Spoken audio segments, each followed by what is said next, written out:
दो लड़कियों को एक साथ बिठा गलत कर दिया। हम आपको भरपूर सुनेंगे, आप बेफिक्र रहिए। शुक्रिया। बड़ी जगह। मैं बहुत दिनों से स्ट्रेस में था। फिर मैंने अपने एक मेरठ वाले दोस्त को फ़ोन किया। उसने मुझे तुरंत मिलने के लिए बार में बुलाया, बहुत समझाया, बहुत सारी दारू पिलाया, फिर मेरा 25,000 का बिल बनवाया। तब जाके मैं डिप्रेशन में आया। वो मेरे मित्र गुप्ता जी हैं मेरठ के, तो उनकी हर बात दारू से शुरू होती है, हर बात दारू पे ख़त्म होती है। उनका खुशी गम से दारू से शुरू होगा, गम दारू पे ख़त्म होता है। एक बार बार में बैठे थे बहुत सारे लोग और बहुत सीरियस डिस्कशन कर रहे थे। ये जो दारू है ना, इसको सोडा के साथ नहीं पीना चाहिए। कोई कह रहा है इसको कोल्ड ड्रिंक के साथ नहीं पीना चाहिए। एक कह रहा है इसको फ्राइड चीज़ों के साथ नहीं पीना चाहिए, बहुत नुकसान करता है। मैं बोला सालों जो सबसे ज़्यादा नुकसान करता है उसको तो तुम पिए जा रहे हो। इसके साथ नहीं पीना चाहिए, उसके साथ नहीं पीना चाहिए। गुप्ता जी ऐसा इंसान है ना कि उनको मेरठ से लेके और दिल्ली एनसीआर के सारे ब्रेकर्स पता है, कहाँ कहाँ पे कौन से ब्रेकर है, क्योंकि उनका अंदाजा ऐसा है कि मतलब कौन से ब्रेकर पे कितने स्पीड में चलाऊंगा दारू का पैक नहीं छलकेगा। एक दिन बताने लगे, भाई मेरठ में गर्मी से ना गांव फट गया था। गांव बोला था। फिर हम पहाड़ों पे गए। पहाड़ों पे गए तो साला बादल फट गया,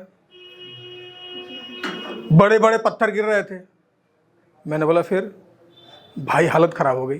कैसे कैसे साइड में गाड़ी लगाई, मतलब फिर बोतल खोली, पैक बनाए। फिर बोले जीवन मरण तो ऊपर वाले के हाथ में है। क्या रखा है, जब मरना है तो मर ही जाएंगे। कह रहे भाई फिर सुबह सुबह हम पहुंचे रोहतांग पास। अमेजिंग व्यू था भाई, अमेजिंग व्यू। बर्फ से ढके हुए पहाड़, स्नो कैप माउंटेन्स, बर्फ गिर रही थी। मैं बोला फिर, कह रहा ताज़ा ताज़ा बर्फ उठाए, ग्लास में डाला, बोतल खोली, पैक बनाए।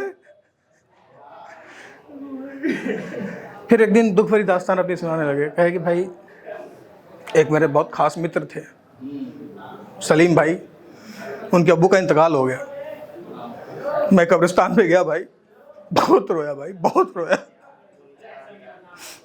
वो मेरे ऐसे लगते थे कि खुद के खास अब्बू हैं।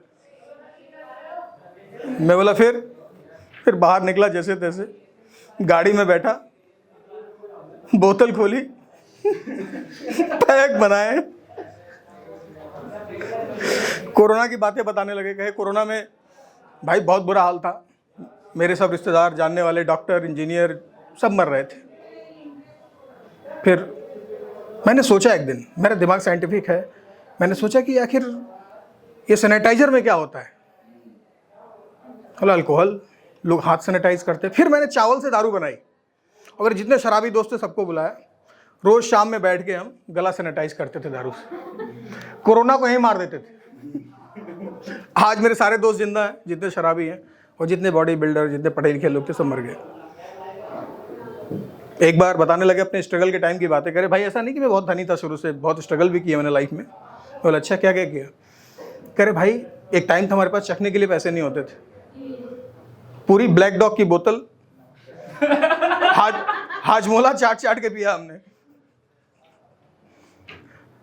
बताने लगे भी रिसेंटली कि यार ट्रंप ने बहुत बुरा किया हमारे साथ, डोनाल्ड ट्रंप ने यार 50% टैरिफ लगा दिया यार, बहुत बुरा लगा मुझे।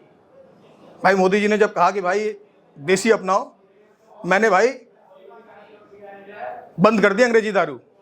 मैंने अंग्रेजी विस्की को हाथ नहीं लगाया, पूरे देसी की खंबे को खत्म करके और देश के साथ डट के खड़ा रहा। ये होता है स्वदेशी। डोनाल्ड ट्रंप भी अजीब सा पागल आदमी नहीं लगता है। मतलब एक उसने सोशल मीडिया प्लेटफॉर्म बना दिया है, उसका नाम रखा है ट्रूथ सोशल। न इंसान उस पर कभी ट्रूथ लिखता है, ना है सोशल, वो एक नंबर का एंटी सोशल आदमी। ट्रूथ सोशल नाम कैसे हो गया? वो इंसान ऐसा है, उसके बावर्ची ने एक दिन खाने में नमक कम डाल दिया, बोला इधर आ, तेरे पे टैरिफ लगा दूंगा। अपने मिलेनिया से बोला कि कुछ मांगा सामान नहीं बोले, तेरे पे टैरिफ लगा दूंगा। उसके पेट में गैस बन गया, बोला साले ठीक हो जाए टैरिफ लगा दूंगा। एक दिन गया चर्च में प्रे करने, जीसस से कुछ प्रे किया होगा, दुआ कबूल नहीं, बोला तमीज में रहो, तुम्हारे ऊपर भी टैरिफ लगा दूंगा। उसकी दिक्कत यह है कि उसे किसी ने बताया ही नहीं है, समझ रहे हो? उसको लगा, उसको बताया नहीं कि भाई तू अमेरिका का प्रेसिडेंट है, उसको लगता है कि पूरी दुनिया का प्रेसिडेंट हो। अभी डोनाल्ड ट्रंप ने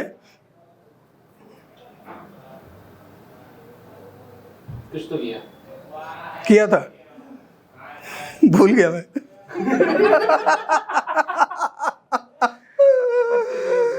दिक्कत यह है, देखो इंडिया में कहावत है कि 60 साल में आदमी पता है क्या होता है, सठिया जाता है, समझ रहे हो? तो ये पॉलिटिशियन की भी एज लिमिट होनी चाहिए। अब वो कहाँ, अमेरिका इतना महान देश 80 साल का हो गया यार, समझ रहे हो? 80 साल की उम्र में आदमी का ना, मतलब सॉरी बोलना नहीं चाहिए, मतलब सुसुपोटी कंट्रोल में नहीं रहता है, कब निकल जाए, तो उसके डिसीजन कहाँ से सही से निकलेंगे यार, सब उल्टे सीधे निकल रहे हैं। अब बात शराब की हो रही थी, दारू की, तो यार इंडिया में ना पता है क्या है, लोग दारू तो अपने पैसे से पीते हैं, बट डरते पड़ोसी से हैं, कहीं पड़ोसी ना दिख ले, और पूछ दो तो कहते हैं भाई संस्कार की बात है, हमारे संस्कार हैं, पर्दा है, और पर्दे के चक्कर में 140 करोड़ आबादी कर डाले, पता है? गांव में जाओ, इतने बड़े बड़े घूंघट, और बच्चे 11-12, मतलब जिसका जितना ज़्यादा पर्दा उतना ज़्यादा बच्चे। भाई ने पूरी बात नहीं सुनी थी, ठीक है, thanks guys, thanks, that's my time, thank you so much. देखो इस पे पता है कि रील्स अच्छी आ जाती हैं। क्योंकि शराब वैसे भी बुरी चीज़ है यार, नहीं पीनी चाहिए।